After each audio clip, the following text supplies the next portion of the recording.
Hello everyone, I am Sonam. Welcome back to my YouTube channel Apna Vidyalaya. आज के इस video में हम पढ़ने वाले हैं। आज के इस वीडियो में हम आप सभी को बताएंगे निबंध, यानी निबंध कैसे लिखते हैं और यहाँ पे निबंध किस टॉपिक पे आपके बोर्ड एग्जाम में ज़्यादातर आते हैं।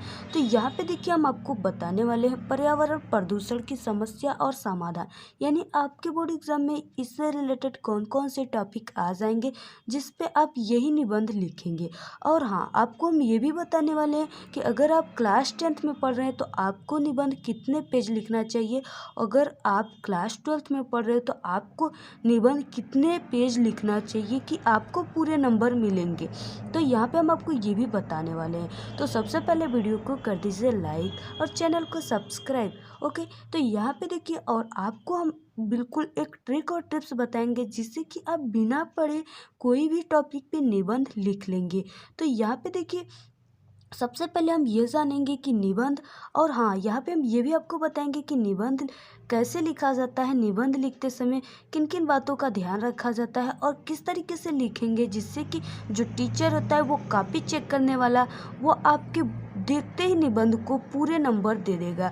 और ये जो टॉपिक निबंध होता है ये आपके बोर्ड एग्जाम में सबसे अधिक नंबर का आता है, 9 नंबर का, इसलिए आपको इस पे ज़्यादा फोकस करने की ज़रूरत है। और यहाँ पे देखिए जैसे मेरा टॉपिक फर्स्ट रहा कि पर्यावरण प्रदूषण समस्या और समाधान, ठीक है। इससे रिलेटेड आपके बोर्ड एग्जाम में कैसे कैसे टॉपिक आएंगे कि आप इस निबंध को लिख सकेंगे। तो यहाँ पे देखिए पहला टॉपिक तो ये रहा, दूसरा रहा कि पर्यावरण सुरक्षा की महत्ता, ठीक है। आप ये भी टॉपिक आ जाएगा आपके बोर्ड एग्जाम में, तो आप यही निबंध लिखिएगा जो हम आपको बता रहे हैं। फिर उसके बाद नेक्स्ट है कि प्रदूषण और उसके कारण और निवारण, ठीक है। और नेक्स्ट जो है वो प्रदूषण, उसके कारण, निवारण और उपाय, ठीक है। जो भी टॉपिक आए आप यही निबंध लिखिएगा। टॉपिक अनेक है लेकिन लिखना एक ही है, ठीक है। धरती की रक्षा, पर्यावरण सुरक्षा, इस पे भी आएगा। नेक्स्ट है विश्व परिदृश्य में पर्यावरण प्रदूषण, ठीक है, ये भी आ जाएगा। और एक आ जाएगा टॉपिक जो कि बहुत ही इम्पोर्टेंट टॉपिक है, जनसंख्या वृद्धि से होने वाले हानियाँ, ठीक है। अगर कोई भी जनसंख्या वृद्धि से रिलेटेड टॉपिक आए फिर भी आप लोग यही लिखिएगा। और यहाँ पे इतने टॉपिक है, ठीक है। जैसे कि आप लोग को एक निबंध अगर आप तैयार कर लिए तो आपके बोर्ड एग्जाम में ये जितने भी टॉपिक आ रहे हैं सब पे आप लिख लेंगे निबंध, ठीक है। तो यहाँ पे देखिए सबसे पहले हम ये जान लेते हैं कि अगर आप क्लास 10th में तो आपको कितना पेज लिखना है, अगर आप क्लास 12th में तो आपको कितना पेज लिखना है। तो अगर आप क्लास 10th में हैं, ठीक है, तो आपको यानी कि 2.5 पेज लिखने हैं, ठीक है। अगर आप क्लास 12th में हैं तो आपको निबंध जो है वो 3 पेज लिखने हैं, ठीक है। तो अगर आप लोग 2.5 पेज लिखेंगे 10 में तभी आपको पूरे नंबर मिलेंगे, और अगर आप 3 पेज लिखेंगे 12th में तभी आपको पूरे नंबर मिलेंगे, ठीक है। अगर आप 2 पेज भी लिखते हैं फिर भी आपको नंबर मिलेंगे, और 3 पेज की जगह आप अगर 12th में 2.5 पेज लिखते हैं फिर भी आपको नंबर मिलेंगे अगर आप अच्छे से लिखे रहेंगे तब, ठीक है। और फिर उसके बाद देखिए अब देखते हैं हम कि निबंध की शुरुआत कैसे करते हैं। सबसे पहले क्या लिखते हैं, तो यहाँ पे देखिए अगर आप अपने निबंध में 4 चांद लगाना चाहते हैं, यानी बहुत ही अच्छा अपने निबंध को करना चाहते हैं जिससे कि टीचर आपको देखते ही पूरे नंबर आपके निबंध में दे दे, तो इसके लिए आपको एक कोटेशन लिख देना है, ठीक है।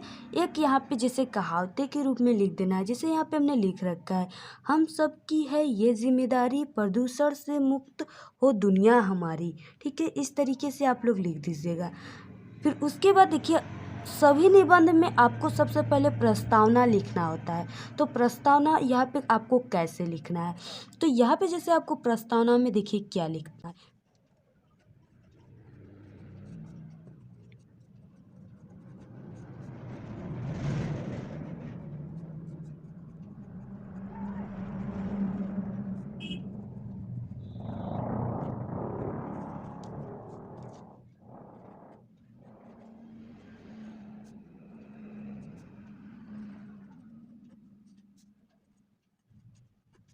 तो यहाँ पे देखिए ये जो हमारा निबंध है वो पर्यावरण प्रदूषण से रिलेटेड है। इसलिए हमने प्रस्तावना में इसी में लिखा है कि विश्व में तेज़ी से बढ़ती जनसंख्या पर्यावरण प्रदूषण का कारण है। ठीक है, तो देखिए अगर पर्यावरण प्रदूषण यानी जो कब बढ़ रहा है, जब जनसंख्याएं बढ़ रही है तभी। ठीक है, जनसंख्या बढ़ रही है तो क्या हो रहा है, औद्योगिकरण ज़्यादा हो रहा है। ठीक है, विज्ञान बहुत ही तेज़ी से चल रहा है, ज़्यादा से ज़्यादा निर्माण कर रहा है सभी चीज़ों का, तो वो क्या हो रहा है, जनसंख्या बढ़ रहा है तभी तो। ठीक है, तो यहाँ पे आपको इस तरीके से प्रस्तावना में लिख देना। फिर उसके बाद देखिए नेक्स्ट हेडिंग आपको डालना है प्रदूषण का अर्थ क्या है, क्योंकि ये जो निबंध है वो पर्यावरण प्रदूषण से संबंधित है, इसलिए यहाँ पे प्रदूषण का अर्थ तो लिखना ज़रूरी है।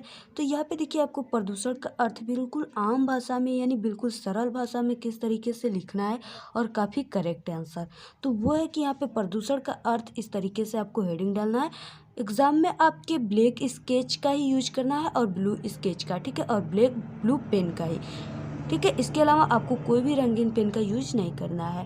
तो यहाँ पे आपको हेडिंग डाल देना है। फिर उसके बाद देखिए यहाँ पे लिखना है स्वच्छ वातावरण में ही जीवन का विकास संभव है, इस तरीके से लिख देना है। फिर उसके बाद देखिए आपको यहाँ पे लिखना है अपने आसपास का वातावरण दूषित हो जाना ही प्रदूषण कहलाता है, इस तरीके से आपको ब्लैक पेन से लिख देना है। ठीक है, ये जो टॉपिक है वो काफ़ी मेन टॉपिक है और इम्पॉर्टेंट टॉपिक है और यही है प्रदूषण का सबसे असली अर्थ। ठीक है, अपने आसपास का वातावरण दूषित हो जाना ही प्रदूषण कहलाता है। अगर इस तरीके से आप बोर्ड एग्जाम में लिख दिए ना तो टीचर एकदम बिल्कुल खुश हो जाएगा और आपको 9 नंबर में से एक भी नंबर वो नहीं काटेगा, क्योंकि ये जे टॉपर स्टूडेंट। ठीक है, इसी तरीके से हम भी लिखा था तो बोर्ड एग्जाम में टॉप किया था, इसलिए आपको भी हम इसी तरीके से लिखना बता रहे हैं। ठीक है, तो यहाँ पे देखिए अगर आप हमारे टॉपर की वीडियो देखना चाहते हैं तो हमारे अपना विद्यालय यूट्यूब चैनल पर देख लीजिएगा।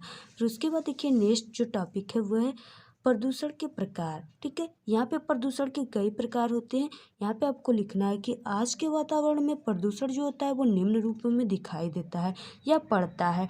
पहला जो है वो वायु प्रदूषण, जल प्रदूषण, ध्वनि प्रदूषण और रासायनिक प्रदूषण। यहाँ पे हमने 4 प्रदूषण को लिख रखा है। ठीक है, फिर उसके बाद देखिए आपको क्या करना है, हेडिंग डालना है सभी प्रदूषण के और उसके बारे में लिखना है। और यहाँ पे देखिए हम आपको बिना याद किए बताएंगे, ये बिल्कुल सरल भाषा में, यानी आपके जो मन में उठ रहे हैं शब्द और निबंध प्रदूषण से संबंधित वही टॉपिक हम यहाँ पे लिख रखे हैं। ठीक है, ये जो निबंध जिस तरीके से हम यहाँ पे बताएं वो सभी लोग लिख सकते हैं। तो यहाँ पे देखिए नेक्स्ट है वायु प्रदूषण, जो हमने यहाँ पे लिख रखा है प्रकार, उसी में से एक हेडिंग पहला रख दिया है वायु प्रदूषण। इस तरीके से आपको वायु प्रदूषण हेडिंग डाल देना है। फिर उसके बाद आपको क्या करना है, लिखना है। यहाँ पे देखिए वायुमंडल में विशेष प्रकार की गैसें अपने विशेष अनुपात में उपस्थित होती हैं, जैसा कि आप सभी भी जानते हैं, और जीवधारी अपनी क्रिया में ऑक्सीजन व कार्बन डाइऑक्साइड का उपयोग करते हैं। ओके, फिर उसके बाद देखिए नेक्स्ट है कि मानव अपनी आवश्यकता के लिए जो वायु को प्रदूषित कर रहे हैं, यानी मानव जो है वो अपनी आवश्यकता के लिए क्या कर रहा है, वायु को बहुत ही प्रदूषित कर रहा है, जिससे कि फैक्ट्रियाँ वगैरह हो गई, इसमें से निकलने वाली धुआं वगैरह क्या कर रहा है, वायु को प्रदूषित कर रहा है। ठीक है, इस पर आप अपनी आम भाषा में लिख सकते हैं कि फैक्ट्रिया से निकलने वाली धुआं, कारखानों से कल कारखानों से निकलने वाले धुआं और ट्रकों, ठीक है, ट्रैक्टरों, इन सभी से निकलने वाले धुआं जो है वो क्या कर रही है, वायु को प्रदूषित कर रही है। इस तरीके से बिल्कुल सरल भाषा में आप लोग लिख सकते हैं। फिर उसके बाद देखिए नेक्स्ट हेडिंग, उसके बाद देखिए नेक्स्ट हेडिंग आपको डालना है जल प्रदूषण। ठीक है, जल प्रदूषण में क्या लिखना है, जल का हमारे जीवन में सबसे महत्वपूर्ण योगदान है। जैसा कि आप सभी भी जानते हैं, अगर हम लोग जल न पिए तो क्या जाएंगे, हम लोग नहीं जी पाएंगे। ठीक है, तो यहाँ पे देखिए आपको लिख देना है कि जल ही जीवन है। जैसा कि आप सभी लोग जानते हैं कि जल ही जीवन है, तो इसको आम भाषा में आप लोग यहाँ पे लिख सकते हो, बिल्कुल आपके शब्दों में ये निबंध है। तो जल ही जीवन है, आपको क्या कर देना, ब्लैक पेन से लिखना है, थोड़ा 4 चांद लगाने के लिए है। ओके, तो यहाँ पे जल ही जीवन है। फिर यहाँ जल में तत्वों की संख्या, यानी कि जैसे खनिज, लवण, कार्बनिक, अकार्बनिक गैसें अधिक मात्रा में होने के कारण ही जल को क्या कर देता है, ये प्रदूषित कर देता है। यानी कि जल में खनिज, लवण, कार्बनिक, अकार्बनिक गैसें वगैरह इन सभी का अधिक मात्रा हो जाने के कारण ही क्या हो जाता है, जल प्रदूषित हो जाता है। इस तरीके से आपको लिख देना है। ठीक है, फिर उसके बाद देखिए नेक्स्ट जो है वो ध्वनि प्रदूषण है। ध्वनि प्रदूषण में क्या होता है, ध्वनि प्रदूषण आज की एक नई समस्या है, जैसा कि ये मॉडर्न युग की समस्या है, इसे वैज्ञानिक प्रगति ने पैदा किया है। जैसे मोटर कार, ट्रेन तथा कारखानों, मशीनों, लाउड स्पीकर और आपकी साइकिल की ट्रेन घंटियाँ जो आप लोग बजाते रहते हैं इसी तरह, ठीक है। तो आपकी जो साइकिल की ट्रेन घंटियाँ है, आपकी जो वॉच है, घड़ी है, जो आपको भोर में जगाने का कार्य करती है, वो भी क्या है, ध्वनि प्रदूषण का कारण ही है। ओके, तो यहाँ पे देखिए से ध्वनि प्रदूषण बढ़ रहा है। अत्यधिक ध्वनि से मनुष्य जो होता है वो बहरापन हो जाता है, उसके अंदर चिड़चिड़ापन हो जाता है, ठीक है। और हम मेरा जहाँ पे घर है वहाँ पे देखिए आगे से बिल्कुल हाईवा रोड है, उस पे से ऑलवेज ट्रकें, बसें, छोटी छोटी गाड़ियाँ जाती रहती है और आपको हमारे वीडियो में कभी कभी हॉर्न भी सुनाई देते होंगे, ठीक है। तो यहाँ पे हम क्या करें अब, सॉरी इसके लिए। फिर उसके बाद देखिए नेक्स्ट जो है वह है कि रासायनिक प्रदूषण में क्या है आपको लिखना है, ये जो है वो आज की आधुनिक खेती से रासायनिक प्रदूषण तेजी से बढ़ रहा है, ये आपकी मृदा से संबंधित है, ठीक है। तो यहाँ पे देखिए अत्यधिक जनसंख्या वृद्धि के कारण उपज में वृद्धि के लिए दवाइयाँ और कीटनाशकों का उपयोग ज़्यादा हो रहा है, जिससे कि क्या हो रहा है कि हमारे जो मृदा है वो प्रदूषित हो गए हैं। तो ये हो गया रासायनिक प्रदूषण।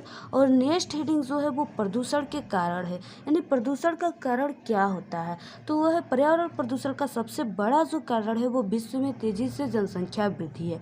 विश्व की जनसंख्या आज सुरसा की भांति विकराल रूप धारण की हुई है। दूसरा कारण यह है कि विज्ञान है, मानव पर इसका बुरा प्रभाव पड़ता जा रहा है, ठीक है। अत्यधिक जनसंख्या होने के कारण विज्ञान भी तेजी से आविष्कार कर रही है सभी चीज़ों का, इससे क्या हो रहा है कि मानव पे ही प्रभाव पड़ रहा है इसका, ठीक है। आपको इस तरीके से लिख देना है। नेक्स्ट है कि प्रदूषण की रोकथाम के उपाय, यानी प्रदूषण को रोकथाम के उपाय किस तरीके से करना है, ठीक है। तो यहाँ पे देखिए बढ़ती हुई जनसंख्या पर रोकथाम तथा अधिक से अधिक वृक्षारोपण किया जाए, यानी अत्यधिक वृक्षारोपण करके ही कर प्रदूषण को रोका जा सकता है। जल में कचरे व मृत शवों को न बहाएं। जल प्रदूषण को रोकने के लिए आपको ये करना, धुआं से बचने के लिए आपको क्या करना है कि कल कारखानों को वहां लगाया जाए जहां जनसंख्या बहुत ही कम हो, ठीक है। नेक्स्ट है उपसंहार में आपको क्या लिखना होता है कि यहाँ पे जो भी आपको यानी आपके मन में यानी आप क्या करना चाहते हैं जिससे प्रदूषण बहुत ही कम होता है, यहाँ पे अपनी विचार देना होता है, ठीक है। तो इसमें क्या आपको इस तरीके से हेडिंग डालना है। इसके लिए हम सबको मिलकर पर्यावरण को बचाना होगा, क्योंकि सभी लोग मिलेंगे तभी हमारा पर्यावरण प्रदूषण जो है वो कम होगा, पर्यावरण स्वच्छ होगा। प्रदूषण की समस्या पूरे विश्व में है, इसके लिए शासन को भी पूर्ण रूप से इस पे ध्यान देना चाहिए और पर्यावरण को बचाने के लिए उचित कार्य करना चाहिए, ठीक है, इस तरीके से। तो ये हो गए हमारे पर्यावरण प्रदूषण पे निबंध, ठीक है। ये आपके बोर्ड एग्जाम में यानी 100% आपको हम गारंटी दे रहे हैं कि ये आपके बोर्ड एग्जाम में ज़रूर आएगा, बिल्कुल लिखा हुआ है यही आएगा, क्योंकि ये जो टॉपिक है ये आपके बोर्ड एग्जाम में ज़रूर आते हैं। तो आप लोग इसको बिल्कुल तैयार कर लीजिए। और हाँ, आपको और भी टॉपिक से रिलेटेड अगर निबंध चाहिए तो कमेंट करके ज़रूर बताइएगा। और सोनम टॉपर यूट्यूब चैनल को सब्सक्राइब बिल्कुल करना ना भूले। करेक्ट शिक्षा यूट्यूब चैनल, टेक्निकल लवली, ठीक है। हमारे 3 यूट्यूब चैनल और भी हैं, इसको भी आप लोग सब्सक्राइब ज़रूर कर लें। और हाँ, हिंदी से रिलेटेड कई इंपॉर्टेंट टॉपिक हमारे चैनल अपना विद्यालय पर अपलोड है, वहाँ से वीडियो देखना बिल्कुल ना भूलें। और पसंद आए वीडियो ये तो आप लोग वीडियो को लाइक और अपने फ्रेंड्स में जो आपके फेवरेट फ्रेंड्स हैं उसमें शेयर करना आप लोग बिल्कुल ना भूलें, ठीक है। और हाँ, कमेंट करना बिल्कुल ना भूलें, छोटी सी प्यारी सी कमेंट ज़रूर कर दीजिए। ओके, तो आपको ये वीडियो कैसा लगा? अगर वीडियो पसंद आए तो एक बड़ा सा लाइक कर दे, चैनल को सब्सक्राइब करके बेल आइकन को जरूर प्रेस कर दे, जिससे कि हमारे न्यू वीडियो की नोटिफिकेशन आपको सबसे पहले मिले। और कमेंट करना बिल्कुल ना भूले। Thank you, all the very best, bye bye.